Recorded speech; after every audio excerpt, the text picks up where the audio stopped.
Welcome to Fearless with Jason Whitlock. Happy Wednesday. Welcome to a special early edition of Fearless with Jason Whitlock. Look, so much is going on in the world, in the sports world, and just everything that we had to do 2 shows today. I wanted to do this show, which you're watching here, that's going to be about Deshaun Watson, his season-ending injury. We'll talk with Brett Favre and Warren Sapp and Steve Kim about that. Also throw in a little conversation about Rudy Gobert and Draymond Green with Steve Kim. And then we'll have a second show that will air at our normal time that will focus on the topic I covered yesterday and connected to Kim Kardashian being named GQ's Man of the Year. So 2 shows for you today. This one here that we're releasing at 5 o'clock Eastern time, and our normal 7 o'clock show. So make sure you check out both. This one here will focus on sports. The later show will focus on, again, topics we covered yesterday about the battle between the sexes and the war between men and women and how Kim Kardashian and being named Man of the Year, how it fits into that. 2 shows. I love you so much. I'm giving you 2 of me, and I hope that you enjoy it. Before I bring in Brett Favre to talk about Deshaun Watson going down with a broken bone, I believe, in his shoulder area. He's out for the season. Major news, the Browns, like Super Bowl favorites or Super Bowl candidates, beating the Baltimore Ravens. Now, no Deshaun Watson for the rest of the season. Major implications for this year, major implications for Deshaun Watson moving on in the rest of his career. Before we get to Brett Favre, though, I want to tell you about one of our great sponsors, someone you really need to support. I hopped on board with Patriot Mobile. You guys know I have a Patriot Mobile phone and have had one for about 8 months. It's been awesome. For 10 years, Patriot Mobile has been America's only Christian conservative wireless provider. And when I say only, trust me, they're the only ones. The Patriot Mobile team has been great supporters of this show, which is why I am proud to partner with them. Patriot Mobile offers dependable nationwide coverage, giving you the ability to access all 3 major networks, which means you get the same coverage you've been accustomed to without funding the left. When you switch to Patriot Mobile, you're sending the message that you support free speech, religious freedom, the sanctity of life, the Second Amendment, and our military, veterans, and first responders. Their 100% U.S.-based customer service team makes switching easy. Keep your phone number too. Just go to patriotmobile.com/Jason or call 972-PATRIOT. Get free activation today with the offer code Jason. Ask about their coverage guarantees while you're there. Get the same dependable service and take a stand for our values. Make the switch today. patriotmobile.com/Jason or call 972-PATRIOT.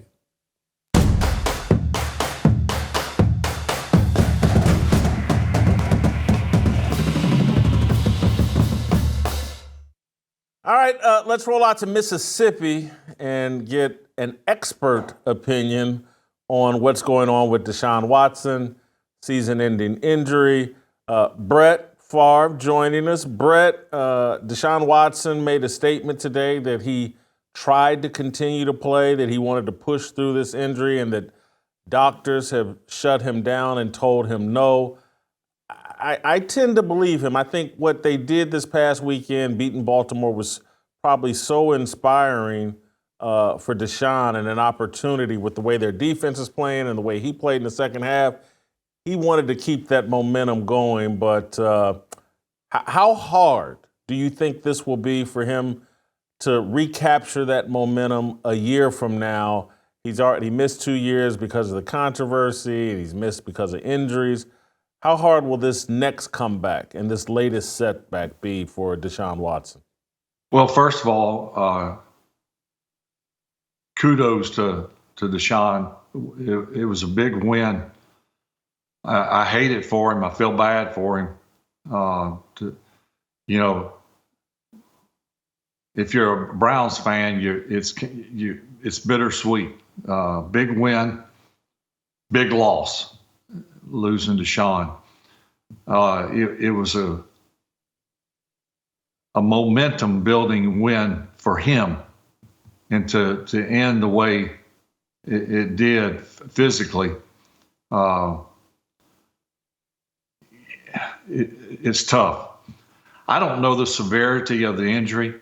If he felt like he could play more with the injury, then I don't think it's as severe as I would have thought. The only shoulder injury or remote, I had tendonitis 1 year in training camp, and that was painful. I always thought people with tendonitis were sissies until I got it. And then I had a torn bicep with the Jets, and that was pretty painful. I played through it, played horribly, but I played through it. Shouldn't have played. It will be, if it's something structurally wrong, broken bone, torn rotator cuff, a combination of both, it will be very difficult. But not impossible. I think his drive and his determination to come back after all he's been through has been nothing short of amazing. He's had bullets thrown at him and daggers thrown at him, but yet he's handled himself well. So I expect the same in regards to this injury. I think he'll come back. How effective he will be? Will he be at full potential when he comes back, like he was prior to the injury? Time will tell. You never want to see a pitcher or a quarterback hurt their throwing arm, but in today's technology, nothing's impossible. Well, my concern for Deshaun is the inactivity, and look, maybe at his age he'll be 29 next year. Maybe he can just get back up on that bike, and it'll be like he never got off the bike. But he missed all of the 21 season. He only played 6 games last year because of injury. He's only going to play 6 games this year because of injury. All of that inactivity, the mental hurdle, and just staying in that mental shape of a 16, 17 game schedule, he hasn't done that since 2020. And we'll be moving into 2024. That'll be 4 years without the grind of a full NFL season. I think that that mental hurdle and the inactivity are going to be the hardest hurdle for him to get over. Well, you very well may be right. I can't disagree with you because there's a lot to be said for playing time and being in the huddle, being on the field. That's why I thought, for me, preseason was very important to participate. But again, it's not impossible. But I think I think he's a tough guy. But even tough guys get labeled as injury prone. Not their fault. Some have questionable injuries that I played with, and I question whether or not they wanted to play. I don't question Deshaun. I think he wants to play as much as anyone. But, if you're the Cleveland Browns organization or the fan base, you go, my goodness, he can't stay healthy. And that's true. I'm not saying that it's his fault, but he's got to prove that he can play a season in order to have some longevity. And so, Brett, you went through a situation at the end of your career where the Green Bay Packers started preparing for your departure and drafted Aaron Rodgers in the first round. I think we've reached a point, again, like you say, through no fault of Deshaun's other than, the controversy he was involved in, but not because he's injury prone, but because he's had so many injuries and he's been inactive. I could see the Browns in the first or second round taking a quarterback. It's the only thing they can do at this point. They have to consider potentially moving on from Deshaun Watson. Yes? No? Well, you're absolutely right, Jason. I mean, at some point, you have to prepare for the inevitable. And that is, we got to have a quarterback. We got to have a quarterback that can lead this team week in and week out, win games that we're supposed to win the games that we're not supposed to win, at least some of the time. And the only way you can do that is having a guy that you can count on week in and week out. And until Deshaun proves that, I mean, they got a ton of money invested in him, guaranteed money, I think. So they're going to go down with the ship. I don't know if there's a better example, but they have to get their money's worth out of him. But they also have to prepare for the next guy. At 29, you're certainly not old, but because of his injuries, you are old. So you're right. I mean, they have to either trade for someone, pick up some guy off the street that turns into a Brock Purdy or a Tom Brady or Kurt Warner, someone like that, Gardner Minshew, someone who can come in and win games and lead the team week in and week out. Brett, we're going to keep it moving. We got a lot we're trying to cover today. The Deshaun Watson news was so big. Wanted to include you in that conversation. You having had obviously a Hall of Fame great career. Have a great rest of the week. Thank you, Brett Favre. I want to tell you guys about one of our newest great sponsors, Prize Picks. Have you been testing your skills on Prize Picks this football season? It's the most exciting way to play daily sports fantasy. If you have the skills, you can turn $10 into $250 with just a few taps. Prize Picks is really simple to play. You can make your picks and submit your entry in less than 60 seconds. Quick withdrawals, easy gameplay, and an enormous selection of players and stat types are what make Prize Picks the #1 daily fantasy sports app. My mom, Mama Whitlock, loves to watch football, loves to make a little money on the side. She plays Prize Picks every week. Here's her picks for this NFL Sunday. She's hopping on the Dak Prescott bandwagon, more than 269.5 passing yards. I like her riding Derrick Henry, our guy here in Nashville, more than 62.5 rushing yards versus Jacksonville. And Sam Howell, I'm not sure about this. Well, Sam Howell's playing the Giants, the quarterback for the Washington Commanders, more than 1.5 passing touchdowns. I like my mom's picks this week. So let's see if you can do better. Prize Picks now offers Apple Pay for quick and easy deposits into your account this football season. Go to prizepicks.com/fearless. Use the promo code fearless for a first deposit match up to $100. That's prizepicks.com/fearless. Use the code fearless. Prize Picks, daily fantasy sports made easy. All right, don't go anywhere. Warren Sapp, QB killer. Next. It's my obligation, no hate, discrimination, raising up your hands for freedom. Jason Whitlock, previously on Fearless.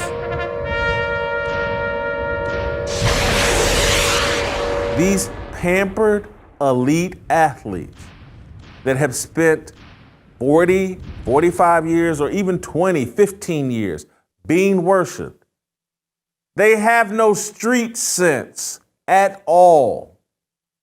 They're pampered elites. And so when Deion is inviting the rap world into his locker room, into his sidelines, into his game day experience, into his all-week experience, he's inviting the gang criminal world into his environment.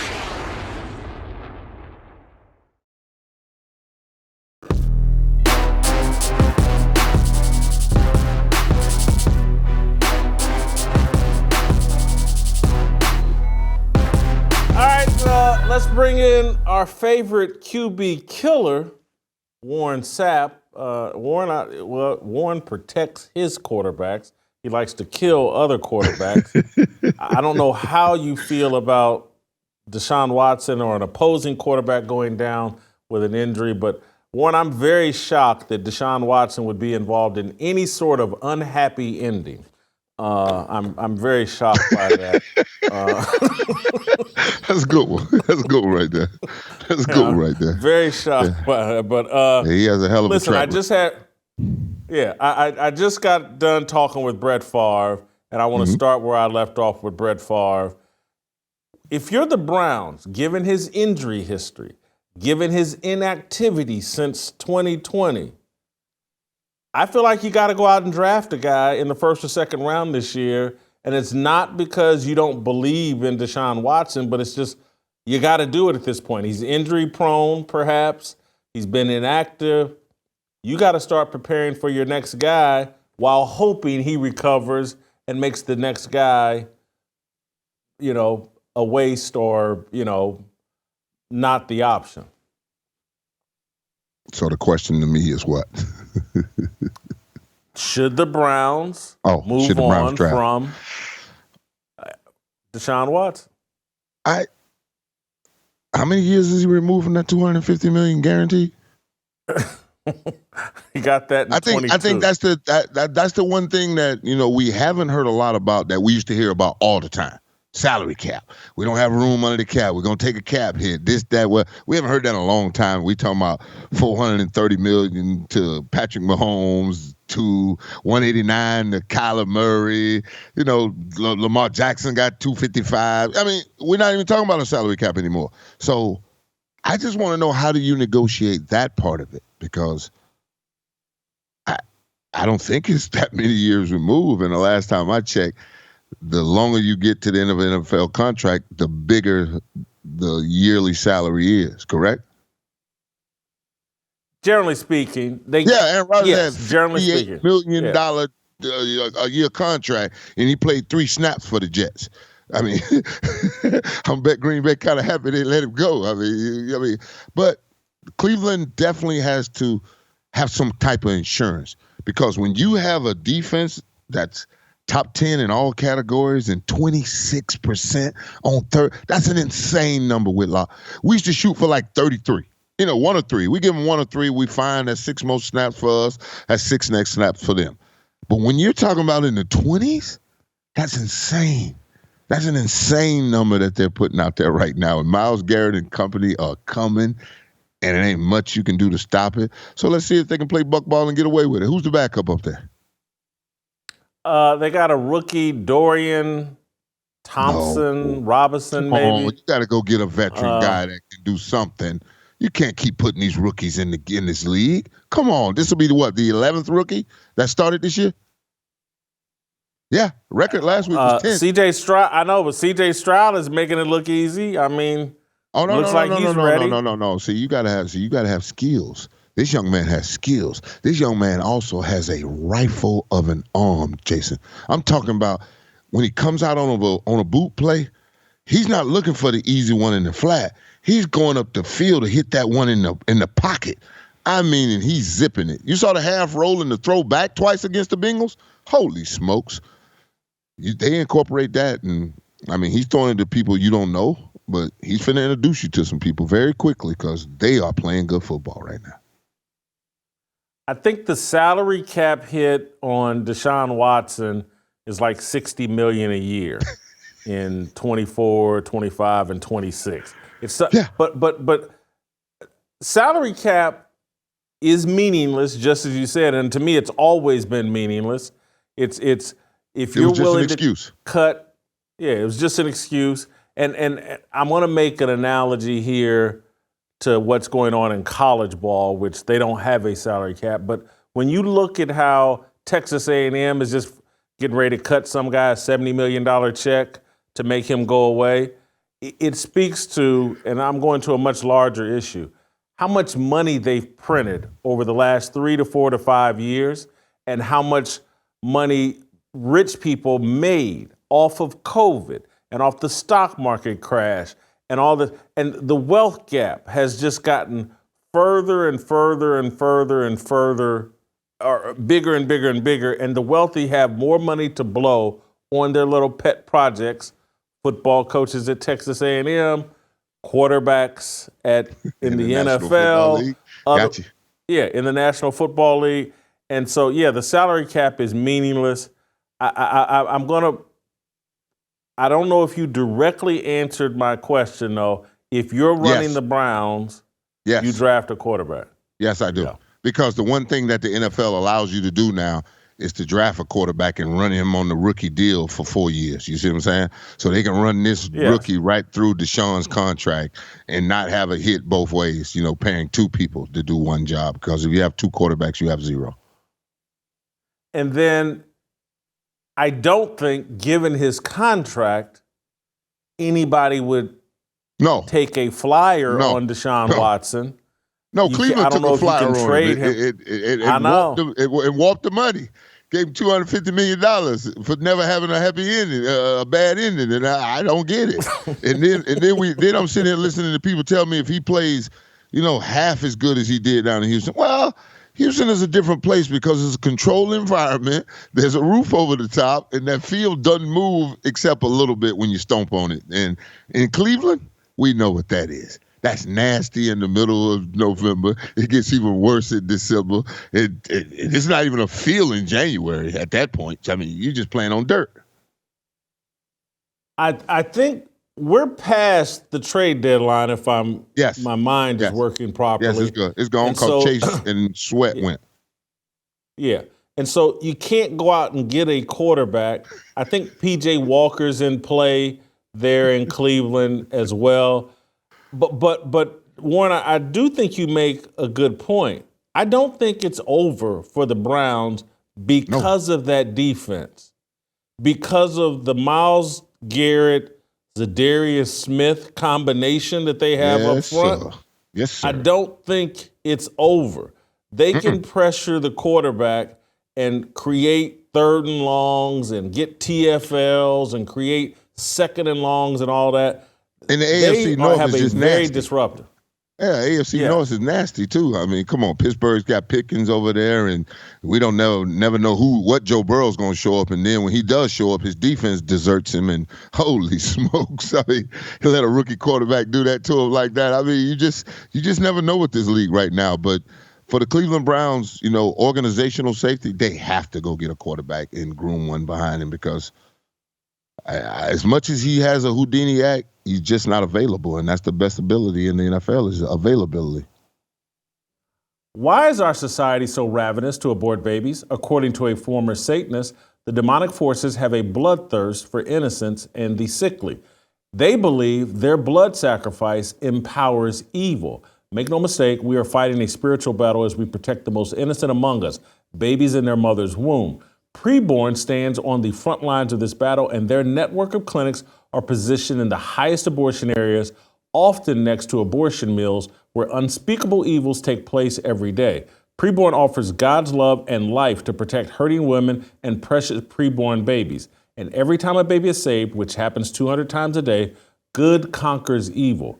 Please make your most generous gift to empower good and rescue precious souls. For just $28, you can sponsor an ultrasound that doubles a baby's chance at life. To donate securely, dial pound 250 and say the keyword baby. That's pound 250, the keyword baby, or go to preborn.com/fearless. That's preborn.com/fearless. Don't go anywhere. Steve Kim. Next.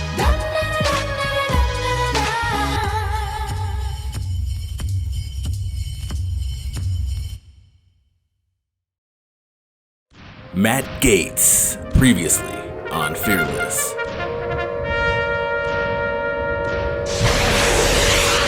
It's not just Chuck Schumer, it's Mitch McConnell as well.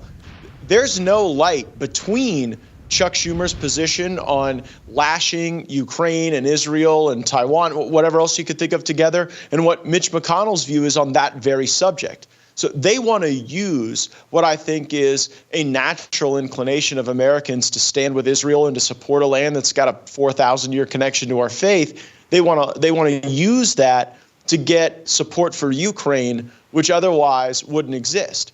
And then we just saw recently Lindsey Graham say that it's entirely partisan for us to demand pay-fors for foreign aid to Israel.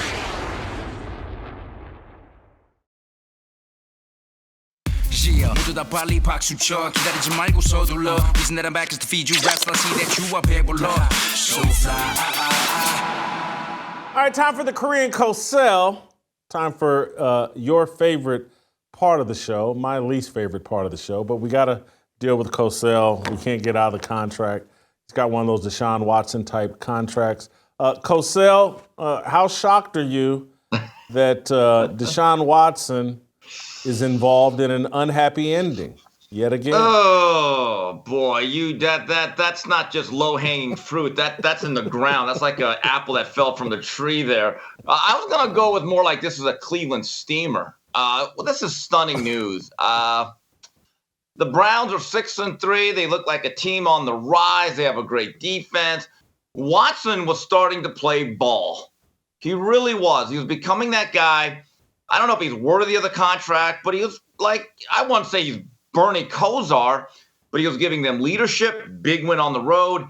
And look, as much as I like that overall team, you cannot win right now, in my view, consistently with P.J. Walker or Dorian Thompson-Robinson. It brings to mind one thing, even in this age, maybe the second most valuable player on any team behind a quarterback is probably the backup quarterback. If you're the Browns, this is a conversation I've been having with Warren Sapp and Brett Favre today. If you're the Browns, given his injury history, given the inactivity since 2020, do you draft a quarterback in the first or second round this year? Do you start preparing for life without Deshaun? You know, you'd have to look at the full parameters of that contract. As exorbitant as it is, I want to know one thing. What is the salary cap hit if you start to move on? Now, look, you could say Deshaun will now be more of an expensive stopgap and we draft somebody. But, you know, I get the sense the Browns being who they are, they're going to stick with this guy. That's the sense that they saw enough. There was a light at the end of the tunnel, which was not exactly an oncoming freight train. They may say, you know what, this guy's okay. And look, if you are good enough to be mediocre, Jason, and let's say you're drafting anywhere from, let's say, 15 to 30, who are you really getting at quarterback?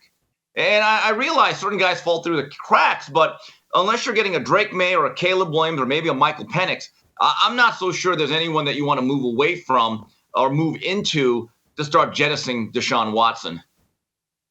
Well, you could end up with Tom Brady. You could end up with Dan Marino. You could end up with Aaron Rodgers. You could end up with Brock Purdy on a rookie contract. You can have a rookie quarterback, a talented guy, on a rookie contract for the next 2, 3, 4 years while you see what happens with Deshaun Watson. I think they have no choice but to draft a quarterback and let the guy sit there. If he has to sit for 3 years and wait his turn, that's not the worst thing. Worked out well for Aaron Rodgers, but you have to prepare for life without Deshaun Watson. Yeah. It's just that's not a knock on Deshaun Watson. It's just his injury history and all of this inactivity. And what's really disappointing for Deshaun is I think this past Sunday was about to be the change in narrative for him. And it's like, if he was ever going to get on the Kobe Bryant path of moving past the controversy and people just talking about what a great player he was, going on the road, 14 of 14 in the second half, knocking off Baltimore, and then the momentum of that defense could have, if Deshaun Watson's healthy, I'm calling Cleveland my favorite to represent the AFC in the Super Bowl. I was ready to go there. I really want, just because of their defense, and if this guy's going to be a baller at quarterback, who's better in the AFC? Yeah, I mean, look, Cleveland looks like they are absolutely cursed. You have Nick Chubb-Rock, who looks like was going to be a workhorse, one of the best running backs. He goes down. And then my dear Watson, But in terms of the quarterback, it is a bit of a crapshoot in the sense that, look, they could also end up with Tim Couch or Spurgeon Wynn. And look, to your point, would you draft somebody knowing that they would not play immediately, but they are a quote-unquote developmental / insurance policy? Yeah, it's not the worst idea. But I want to point this out. A young man that I really liked in the preseason, and as of right now, I'm still calling him Mr. August, Dorian Thompson-Robinson, I thought actually showed flashes that he could play in this league. Now, whether or not he's going to become a frontline starter, I don't know. But they may already think, because they gave him a start, he didn't work out well against Baltimore. I kind of like Robinson, to be honest with you. But again, I'm not so sure what that front office is thinking. Steve, I want to move on to something that happened in the NBA that I found very interesting and can't wait to get your take on. Okay. Draymond Green choked out Rudy Gobert. And this NBA in-season tournament, what? And I don't even, it just feels like regular season games. I don't understand what this tournament is or who cares, but in the first minute or two of this game, Draymond gets tossed. There's a fight that breaks out. These NBA players are acting like they actually don't like each other and actually care. But I don't know what to make of Draymond here. Let's play the clip of Draymond hopping into a dispute he had nothing to do with and attacking a man who wasn't really even involved in the fight between Klay Thompson and what's his kid, McDaniel or whatever, the other guy. Draymond jumps in here and escalates the whole thing. Let's watch the clip, then I want your take. Stay 0-0 the first 2 minutes. And then look at Klay Thompson and McDaniels. What is going on with that? Wow. You've got a full-on fracas going on. Draymond came in to defend Klay. This got out of hand very quickly. Look at Klay and McDaniels going out of here, and then all of a sudden Gobert comes in, and Draymond's like, no. Yeah, it's chill out. And then Draymond, he headlocked Gobert there. So, yeah. We're very politically incorrect on this show. But, Steve, so I'm going to go here because we get to do that on Fearless. That's why we call it Fearless. Draymond went full Daniel Penny there. I mean, you think there'll be any charges here? Wow. Wow. Oh, boy. I mean, geez. Does that make Gobert the guy that was doing the Michael Jackson impersonation from 8 years ago? A couple of things here. Yeah, when you said something interesting happened, I knew it couldn't have been the actual game. Let's be honest about that. Second of all, to your point, I'll get to all of this. But second of all, the tournament. I didn't know the tournament was right now. I thought it was going to be more like a mid-season thing. Again, big NBA guy here, right? But I have a question to Adam Aluminum, the commissioner. So, Commissioner Aluminum, I have a question about this whole concept of yours. Don't they already have in the NBA a tournament? It usually takes place right at the beginning of April, ends around early June. I'm going to channel my inner Jim Mora here. It's called the playoffs. Playoffs? Yeah, the tournament I thought was the playoffs. So this is just a tournament. And I don't know what really distinguishes this tournament other than they have all that graffiti and art on the court. So that's what is going to make us watch. Nothing says our regular season is worthless than, you know what? Right at the beginning, we're going to have our own NIT. I don't understand this. And I'll say this about Draymond. If he got out of it because he just didn't want to play in it or because old Steph, Draymond, I kind of hear you. We've all kind of said, I got the flu, Jason. I can't do my segment on. We've all kind of done things to get out of work. You know, the conference call that you don't want to go to. And hey, guys, strep throat here. The other thing with Draymond, the enforcer Green. Okay, so he popped Jordan Poole, right, with a good right hand, hitman, turns, right? Yep. So, right, and then he puts the chokehold on that guy. Two things. Number one, don't ever turn your back on Draymond Green, fellas. Okay, just walk away backwards. You left make out. Sure he's out of. Steve, you What's left that? out. Remember, Draymond got in trouble. He popped a kid on Michigan State's campus. Remember, he got in trouble for punching a college kid. Draymond Right, and then- is a punk. Right. And when Draymond plays basketball, he's the only player you have to wear an athletic supporter and a cup for because you never know what might happen there. So here's the thing. So number one, never turn your back on old Dre. And number two, Draymond, call Dana White. That actually did not look that bad. I want to see you in an octagon. In fact, you know what, Adam Aluminum? Forget this basketball tournament. Let's do an octagon tournament, tie it in with the UFC, and get let's have point guards, we'll have weight classes. Shooting guards take on shooting guards, 3 versus 3s. So Draymond Green against another 4 guy. But I'm just telling you, the way he's going around and cheap shotting guys, Maurice Lucas, who's a true enforcer, is rolling over in his grave. Shameful, just shameful. I think you got the wrong league. Draymond's not built for the UFC. He's built for the WWE. That's what this is. But I want to play you clips from Steve Kerr and Rudy Gobert and get your take finally, and then I'll be done with you. Let's play Steve Kerr. Draymond piece of it, if you watch the replay, Rudy had his hands on Clay's neck, and that's why Draymond went after Rudy. And I saw one replay right after it happened. The guys on the back of the bench were telling us that Rudy had Draymond or had Clay, and that's why Draymond went at Rudy. So that's all I know. But I don't buy that. Play Rudy Gobert. John Krasinski, here's his tweet. He talked to Rudy Gobert. Gobert called Green's choke clown behavior. Said he knew as soon as he heard Steph was out, he knew Draymond was going to try to get ejected. He also added in another quote, every time Steph doesn't play, he doesn't want to play without his guy Steph, so he does anything he can get so he can get ejected. So talk to him, Rudy. That's Rudy Gobert. There's a history. That's why I'm calling this the WWE, man. This was a little stage thing. Draymond doesn't care about this in-season tournament. He doesn't care about playing when Steph's not there. This is WWE. That was a stage deal, and for Steve Kerr to sit there and say, "Oh well, Rudy Gobert had his hands around Clay's neck." No, he didn't. He was trying to break it up. Rudy Gobert wasn't looking for no smoke, and Draymond overreacted and got out of that game. WWE, not UFC.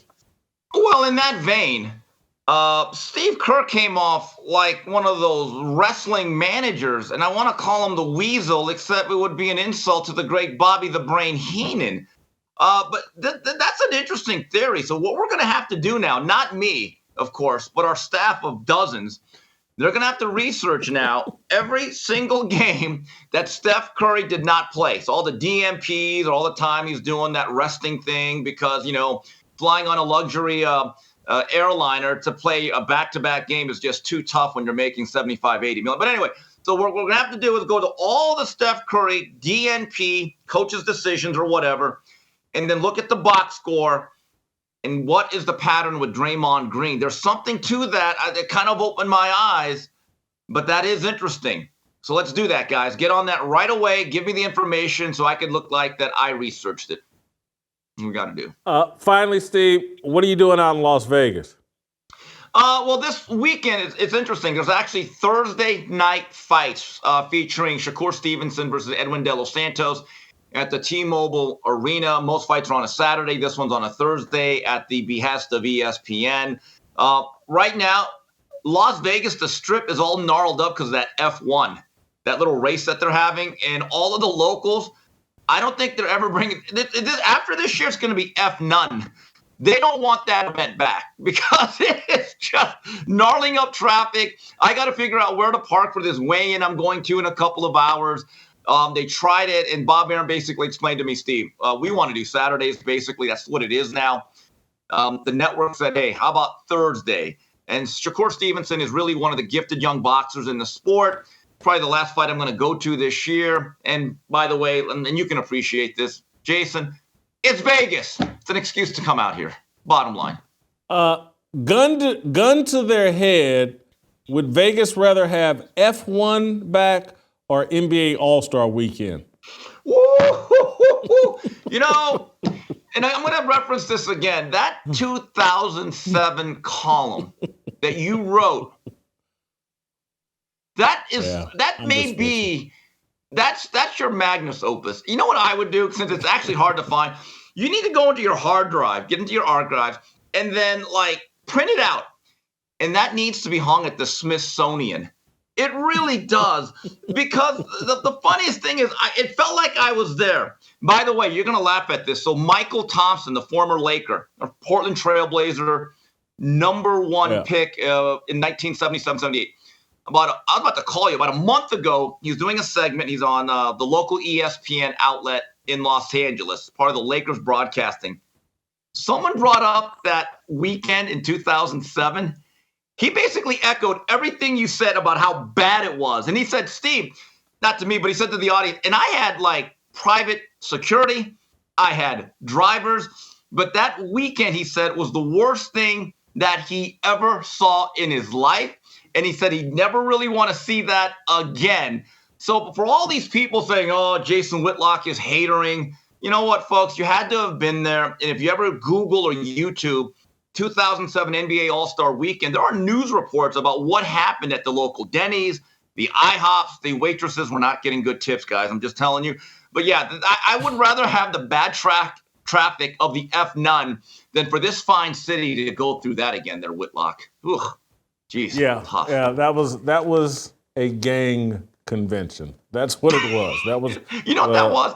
Lollapalooza of gangs. Of LA. Well, that gangs. was Jason, that was the realization of a Boondock skit come to life. I mean, I wish Aaron Magruder was there, because you would have had a 3-episode arc with Riley and Huey hanging out with the grandfather at the NBA All-Star game. Oh, that would have been must-see TV. Just like Gangcella. They can call that Gangcella. And I was there. We're going to get in trouble. Anyway, we're going to get in trouble with this thank you, Steve. Great job as always. Enjoy Las Vegas. Man, there's someone there I'd love for you to say hi to and tell her I miss her. But I'm not going to do that, because that's why I left the West Coast. Anyway, let's play some tomorrow. Doesn't mean I'm going to see you tomorrow. It's actually going to mean I'm going to see you in a couple of hours. Because guess what? We got a second edition of Fearless with Jason Whitlock that we'll release here at 7 p.m. Eastern Time. We're going to be back on the topic of the battle of the sexes and Kim Kardashian being named GQ Man of the Year. Keep playing tomorrow. We're done. We'll see you in a couple hours. Thank you. No negotiation, my sister, no relation. We all just wanna have freedom. Sitting on a corner, never been alone. I'm breaking my back for freedom. Blessed, we are living, get back. We are receiving, all deceiving. We all wanna be free. We want